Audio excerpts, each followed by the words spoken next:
Olá, boa noite, eu sou Lauro Lima. No programa Ponto e Contraponto de hoje, nós vamos conversar com João Paulo Mesquita Vilela, diretor técnico e comercial da Algás. A Algás foi criada em 2 de setembro de 1993, daí cresceu expressivamente nos segmentos em que atua.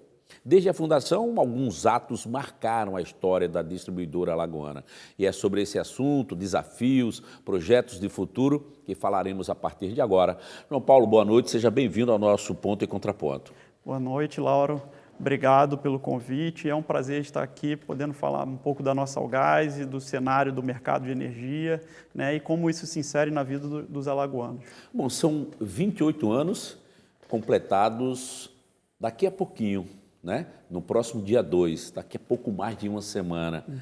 Como é que está a expectativa da empresa para, de alguma forma, mesmo nessa época de pandemia, comemorar esses 28 anos de existência? Perfeito, estamos em festa, quase em festa, né? Temos muitos motivos para comemorar, realmente a nossa história até aqui foi muito exitosa, grandes objetivos alcançados. Né? É claro que é uma comemoração mais comedida devido ao nosso momento, né? devido à essencialidade do nosso serviço, mas comemoraremos sim com muita alegria essas conquistas desses últimos 28 anos, né? O que vai nos dar energia, inclusive, para nos mover para frente para os próximos anos também. Quais as principais mudanças da empresa a partir da sua fundação até agora? O que é que você citaria aí de mais estruturante, de mais importante nesse tempo todo? Lauro, é interessante essa pergunta, né? A empresa ela nasceu, né, atendendo algumas indústrias, né? Então a gente já tinha aqui os polos, notadamente os polos químicos, né, da antiga Salgema e depois que virou Braskem, né? Mas o que mudou a história da empresa de lá para cá, né, foi a inserção em novos segmentos, né, a inserção da Algás no cotidiano do alagoano. Né. Então, a gente começou um movimento muito forte já em 2001, né, fomos pioneiros, né, no mercado de varejo, a gente chama aqui unidades residenciais, então novos prédios, casas sendo atendidas com gás natural canalizado. Né. Tivemos também o gás natural veicular, né, que é uma importante fonte também para logística, né, como um todo, né, e isso também alavancou muito a empresa, né, e com isso a empresa também se modificou muito, né, era uma empresa muito pequena, voltada para o atacado, para vender para grandes indústrias, né, e hoje a gente tem toda uma estrutura para atender varejo, né, residencial, comercial, nos associamos a hotéis, né, comércios, restaurantes, né, ou seja, estamos inseridos no mercado também de turismo, que é muito forte aqui em Alagoas, né, atendendo as residências, né, e disponibilizando combustível também para que o alagoano se movimente no dia a dia dele através do GNV. Né. Você citou aí dois momentos importantes. A entrada no comércio varejista, na distribuição residencial e de combustíveis. Aí eu lhe pergunto o seguinte, onde exatamente iniciou a entrega domiciliar, vamos chamar assim, e onde foi o primeiro posto, né, que o alagoano teve para abastecer o carro com gás canalizado? Então, o processo, né, o residencial, né, a nossa entrada no residencial, ela se deu a partir de 2001. Né, fomos pioneiros no Nordeste, né, em relação a esse tema, né, enquanto ninguém do Nordeste estava pensando, a gente tinha residencial apenas no Rio e em São Paulo, né, até pela tradição das companhias, que viraram companhias, já tinham uma estrutura pré-concebida, né, então nós fomos aí pioneiros nesse assunto e até hoje, né, a gente está na vanguarda em relação ao residencial. Né. Quando você pega, por exemplo, o estado de Alagoas, a gente tem aqui, eu não tenho os números exatos, mas a gente tem aqui por volta de 3 milhões de habitantes, né? E na capital, né, quando a gente vem para a capital, 900 mil, quase 1 milhão de habitantes. Né? E a gente tem mais de 50 mil usuários. Né? Se você pega cada unidade usuária com 3, 4 moradores, vamos colocar 4, né, a gente tem mais de 200 mil pessoas atendidas com gás natural, né, o que dá uma saturação aí para, quando a gente compara com 1 milhão, né, uma saturação bastante satisfatória, né? Se você for para o Ceará ou aqui para o próprio Pernambuco, né, você vai ter capitais muito maiores, né, onde se inicia, obviamente, esse negócio, né, com um nível de saturação muito menor, porque eles têm hoje mais ou menos o mesmo número de unidades atendidas que a gente, né? Então, eles estão na casa dos 50, 60 mil unidades, né, mas com uma capital muito mais densa, né? Então, hoje a gente tem o alagoano, né, boa parte do alagoano se beneficiando no segmento residencial. Em relação à pergunta do posto, né, o primeiro posto eu vou ficar te devendo, porque mas a gente teve também uma história de pioneirismo nos postos, que a gente implantou o primeiro posto a gás natural comprimido no país. Então, fomos em Arapiraca, né, quando todos estavam implantando postos, né, já derivando dos gasodutos, a gente foi além, né, contratamos uma empresa para colocar o gás natural dentro de um caminhão específico para isso, que comprime esse gás natural e leva esse gás natural a grandes distâncias. Levamos a Arapiraca, né, e Arapiraca, em 2004, estava inaugurando o primeiro posto, digamos assim, no interior do país, né? Então, a gente também tem uma história aí bastante interessante no mercado de gás natural. E desde então, as pessoas que moram em Arapiraca ou que passam por Arapiraca, que é um grande centro logístico, né, elas podem abastecer nesse posto, né? Essa história começou lá em 2004. Agora, em 2018, a gente terminou um grande projeto da Algás, que é o gasoduto Penedo Arapiraca, né? E aí, esse posto que operava com esse gás natural comprimido, agora consome diretamente da rede, né? E o nosso plano é ampliar esse processo de interiorização para que todos, né, no estado ou grandes, as maiores cidades, né, tenham acesso ao gás natural veicular. João Paulo, hoje é possível, por exemplo, de ponta a ponta você passear pelo estado de Alagoas, você cruzar o estado, que não é um estado grande, obviamente, mas é possível você fazer isso de ponta a ponta só utilizando a rede de gás natural? Sim, quando a gente pega a BR-101, né, a principal estrada que cruza o estado, né, a gente tem um posto em São Sebastião, tá? E estamos inaugurando, né, um posto em Messias, né? E aí, autonomia mais do que suficiente para que a gente cruze o estado, né, possa passear pelo estado, né, utilizando só gás natural. Como é que se dá esse processo de cooptação da rede credenciada com a Algás? Como é que isso é feito? Quais são os critérios necessários? Bom, primeiro de tudo, o critério de segurança, né? O gás natural é um combustível muito seguro, né, se usado dentro das normas e adequadamente, né? Então, o primeiro critério é segurança. A gente recebe as propostas, né, ou as solicitações, né, nesse segmento específico de gás natural veicular, né, avalia toda a questão da possibilidade do posto, se ele tem as características necessárias para fornecer, e daí entramos em processo de fornecimento, né, construção da rede, adequação das estações para que o posto esteja apto, né, a consumir. É importante lembrar também que isso parte também de uma decisão do posto, né, porque ele também tem um investimento a ser feito, né, com a compra de um equipamento. O principal é o compressor, né, que comprime o gás natural para que ele seja abastecido no carro. Então, é importante que tenha esses dois fatores, né, segurança, né, e disponibilidade, né, do empreendedor para oferecer gás natural. Nesse quesito de segurança, as próprias montadoras, elas se adequaram a essa nova realidade. Hoje a gente já tem, inclusive, veículos saindo das montadoras já com a opção, né, do combustível gás natural veicular. Alagoas hoje tem uma malha de quantos quilômetros, né, de gás natural? Essa pergunta você responde daqui a pouco, no próximo bloco, tá certo? Ok. 2 minutinhos, a gente volta já com mais Ponto e Contraponto.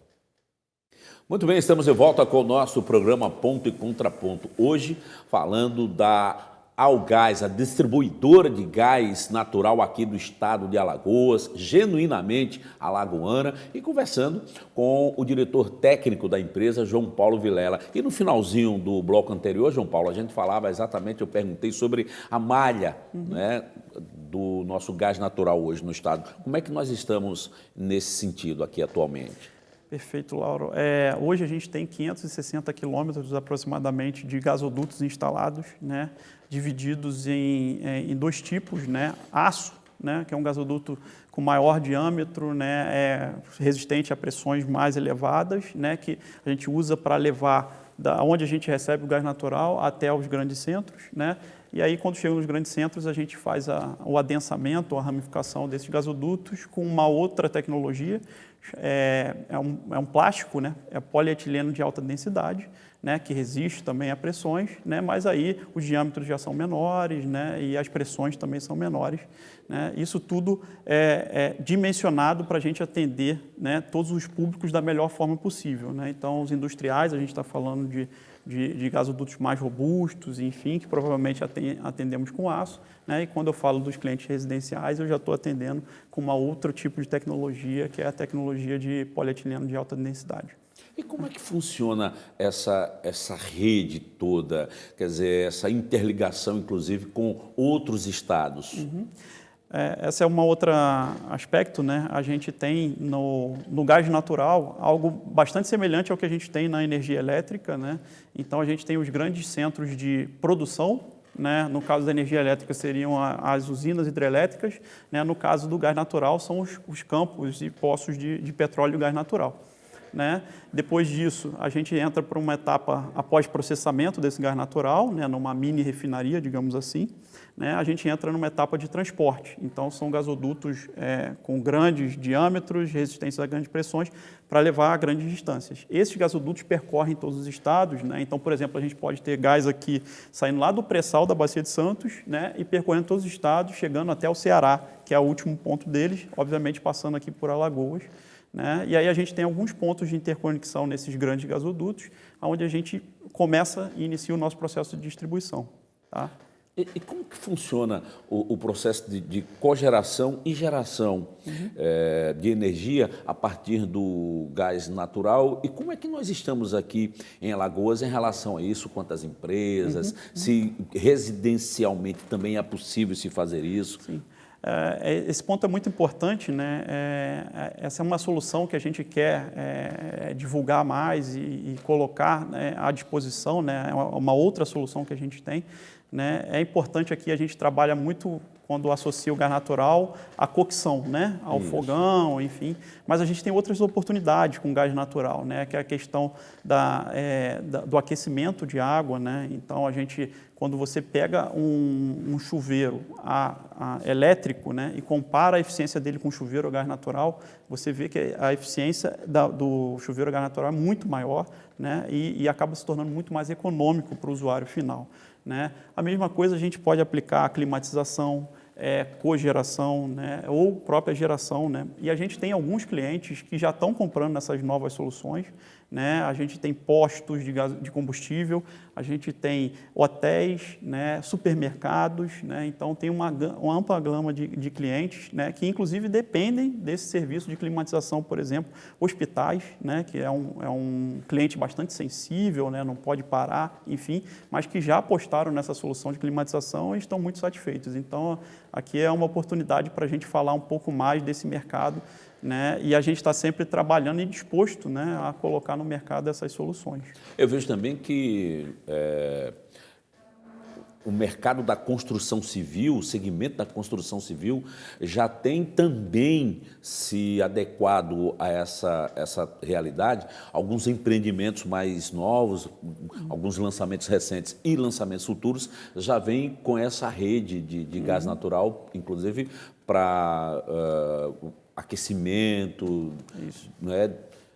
Como é que vem se trabalhando nisso? Perfeito, Laura. É projeto da empresa de ampliar em quanto tempo isso daí, inclusive? Perfeito, Laura. A gente tem hoje, né, a gente tem uma atuação bastante, né, voltada para a construção civil, né? Os clientes vão lá, eles nos procuram já, porque a gente já desenvolveu uma parceria de 2001, desenvolvendo essa parceria, né? A gente oferece o projeto de gás natural, né? E o conceito é esse, o conceito é do conforto, da continuidade, da economia que o cliente final, né, no final, quem vai comprar aquele apartamento, né, ele está comprando o benefício que o gás natural traz, né? Então, a economia, né, o conforto, a continuidade, né? A gente tem muito pouco problema assim, você não vê queda de gás natural como você vê, por exemplo, queda de energia. Perfeito. Né? Então, e o set também do aquecedor de gás natural, ele permite que você sete a temperatura exatamente como você gosta, né? Você não fica dependendo de uma resistência. Né? Então, a gente trabalha muito essa questão do conforto, né? E uma coisa muito importante que a gente também tem feito, né, que é unir essa parte comercial a nossa parte de implantação de redes, né? Para chegar até os prédios, eu preciso, né, construir as minhas redes. Né? E a gente tem feito um trabalho muito interessante na construção dessas redes, né, pelo método não destrutivo, que a gente chama. Né? Então, a gente não abre buracos na cidade, digamos assim. Né? A gente não faz... Isso é muito importante, muito importante. Essa é uma coisa que é importante a gente destacar, né? E a gente desenvolveu justamente para chegar nos prédios. Né? Então, a gente faz, né, na verdade, furo direcional. Por isso que a gente chama de método não destrutivo. Como é que se dá isso? A gente abre pequenos espaços, né, que a gente chama de tie-in, né? Mas uma abertura pequena no solo, e a gente entra com uma máquina chamada máquina perfuratriz, né? E ela fura toda a distância necessária para que a gente chegue com duto.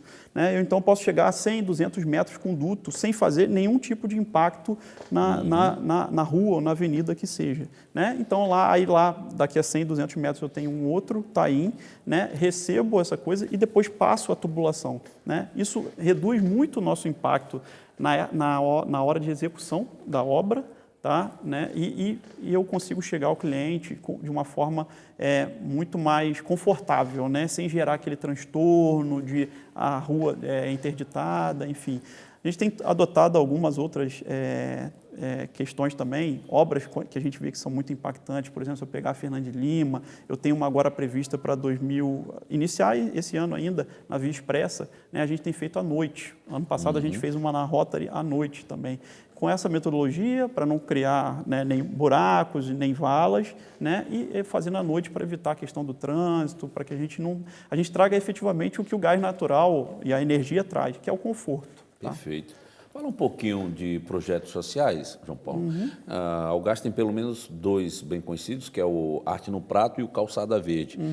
Existe algum outro? Vocês estão direcionados nesses dois? E como funcionam? Fala primeiro no Arte no Prato. O Arte no Prato é um conceito bastante interessante, né, e ficou bastante difundido aí, né, que é a questão de juntar as boas qualidades da cultura alagoana. Né? Então, grandes artistas com grandes chefes, né, traduzindo em pratos, né, trazendo, obviamente,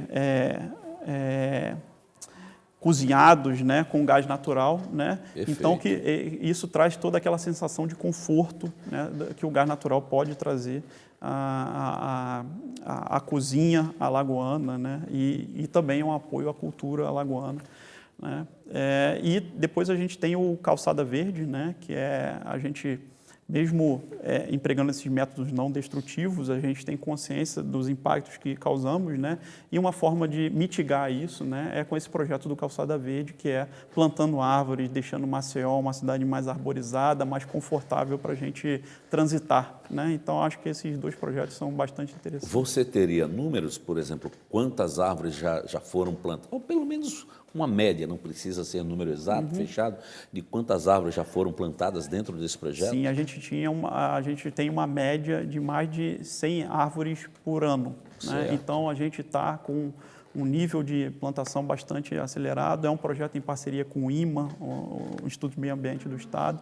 Né? Então, é um projeto bastante interessante. A gente tem bastante carinho, né, na realização desse projeto. Vocês têm algum acompanhamento dessas árvores? Vocês fazem essa fiscalização junto aos locais onde elas foram plantadas? Sim, a gente tem toda uma metodologia para acompanhar essa questão das árvores plantadas, né? E aí tenta verificar, acho que efetivamente se tiver algum problema, ou da própria placa que a gente instala em volta para proteção da coisa, e a gente tem tentado substituir isso ao longo do tempo para que fique tudo confortável. Perfeito. João Paulo, muito obrigado por ter vindo hoje aqui conversar com a gente no Ponto e Contraponto, tá? Obrigado. Boa noite. Boa noite a todos. Foi um prazer. Um abraço, parabéns pelos 28 anos e tenha uma boa semana. Valeu, obrigado. Um abraço para você também que está em casa. Eu me despeço, lembrando aqui da nossa parceria comercial com a Fabricato Móveis. Fiquem todos bem, a gente se encontra no próximo sábado. Tchau, tchau e até lá.